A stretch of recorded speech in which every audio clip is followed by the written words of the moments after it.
We want to show you some Facebook Live tips that we personally have used to get immensely rewarding connections with our Facebook audience, more reach, insane amount of reach, more engagement with our Facebook Lives, plus a dramatic impact on our page likes, bot subscribers, email subscribers, and sales. Sounds good, my friend. Let's do this. Let's do this. We wanted to do this video today because we feel like people have been missold the dream. Going live isn't necessarily the answer to all your social media woes. That's right. If you are not prepared, if you're not confident, and if your content is poor, guess what? Your Facebook Live results will also be poor. You're not going to get amazing reach and engagement just because you're going live. In fact, we see a lot of lives completely flopping.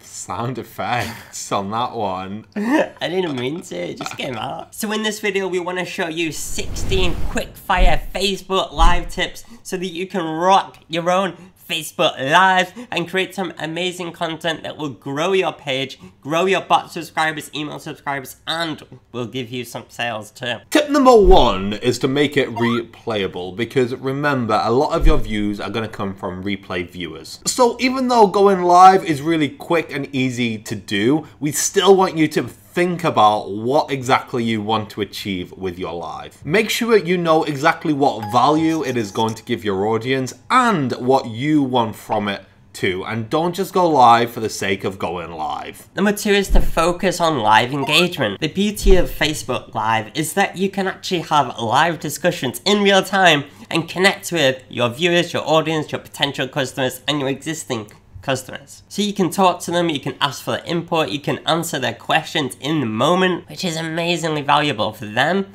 and great for you. But don't be that person, right, that's always constantly going, oh, and Brenda's to come on to the show. Oh, and there's Andrew. So as I was saying, blah, oh, and somebody else come to the show. I'll go back to what I was just saying because I lost my train of thought.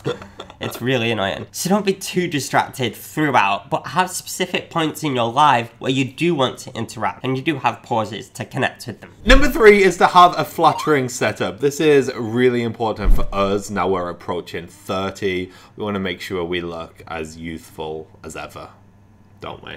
Especially you. Thanks. You don't want too much space above your head. You don't want to be going live from like this point. This looks weird. So to avoid this, make sure you are holding your phone at eye level and you're just framing yourself correctly. Or even better, use your desktop. Going live from your desktop automatically puts the camera angle much higher up, usually. Gives you a better angle, It gives you a better connection with your broadband, and it allows you to use some extra third-party tools. Which is a nice segue, Pete, into tip 5, which is to use some third-party tools. I got really close to your face then.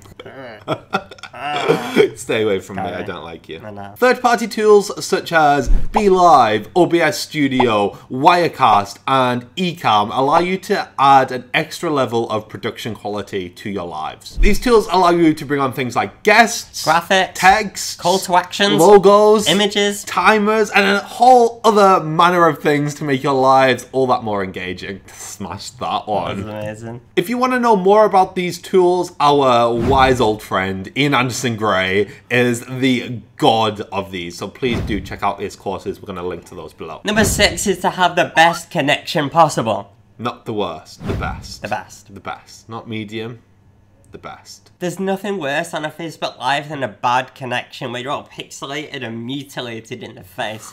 So sort it out, okay? Sort it out. Use a wire, not Wi-Fi, and make sure that everything that's syncing to the cloud is paused or turned off or whatever. Just make sure there's nothing else going on. Don't mutilate yourself. Tip 7 is to promote your lives beforehand. Your lives have to be that good that you are happy to do this ahead of time. This also helps with tip number 1. If your live actually has some kind of purpose to it, then it is much easier to promote and get people excited for it. Number 8 is to pump yourself up beforehand. No jokes, yeah. Okay. To perform your best on camera, you need to do whatever it takes to get you pumped up. Maybe that's listening to your favorite song.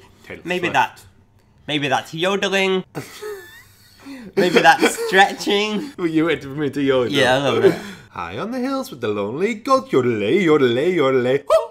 Yodelay, yodelay, yodelay. Number 9 is to start with a bang. It's not a bang. No. That's just Okay. you slapping your hand on your fist. Number 9 is to start with a bang. Boom! Please, please, please, please, please do not start your Facebook Lives waiting for people to join in, because that will kill your replay viewers. Kill them with a knife.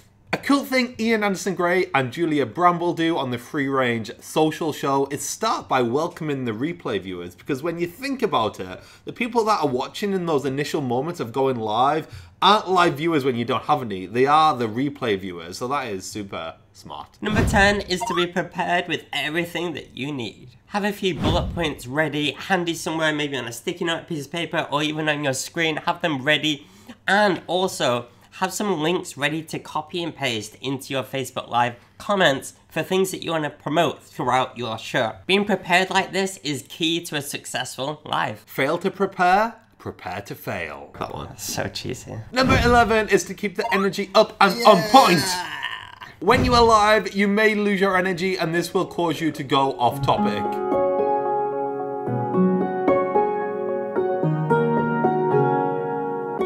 So do what Peter's just said. Have that little sticky note to keep you on track, and maybe write on it, up the energy levels. Number 12 is to source topics and questions from your audience beforehand.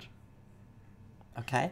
Our most engaged live show ever by far was one that we had pre-populated and pre-promoted with questions from our audience, so that when we were live, we knew it was going to go down extremely well, because we were answering the questions people had been asking us. 13 is to get people to subscribe to your live shows with a bot. You can use a Facebook Messenger bot call to action by telling people to type the word subscribe or something like that to get reminded of upcoming shows. Using bots is literally the best thing we ever did with our Facebook page, so you will not regret it. 14 is to add subtitles. Nearly 90% of Facebook users don't even have their sound on when browsing Facebook. So add subtitles after you've gone live for all those replay viewers. And here's a video on just how to do that. Tip 15 is to be consistent. If people know that your live show is every Friday at 12 PM, then they can mark that off in their calendar and make sure that they are free. And consistently doing Facebook live shows pays off massively in the long run if you are also doing this final tip, which, Pete, is... Go on, say it. Last tip. 16.